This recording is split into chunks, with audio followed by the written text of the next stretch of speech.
Ketegangan di Timur Tengah kembali memanas setelah Iran melontarkan ancaman keras kepada United Arab Emirates dan menuding Amerika Serikat menjadi penghalang utama perdamaian kawasan. Media Al Jazeera melaporkan, pejabat Iran kini menyebut UEA bukan lagi sebagai tetangga, melainkan pangkalan musuh karena hubungan dekat Abu Dhabi dengan Amerika Serikat dan Israel.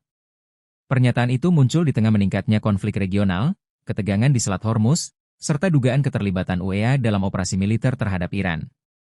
Korps Garda Revolusi Islam Iran atau IRGC memperingatkan Abu Dhabi agar tidak menjadikan wilayahnya sebagai basis Amerika dan Zionis untuk menyerang Iran. Teheran bahkan mengancam akan memberikan respons yang menghancurkan jika wilayah UEA kembali dipakai mendukung operasi militer AS dan Israel. Iran juga menyoroti kerja sama militer dan intelijen antara UEA dan Israel yang dinilai memperburuk keamanan kawasan, termasuk pengawasan Iran terhadap jalur pelayaran menuju pelabuhan strategis Fujairah di dekat Selat Hormuz.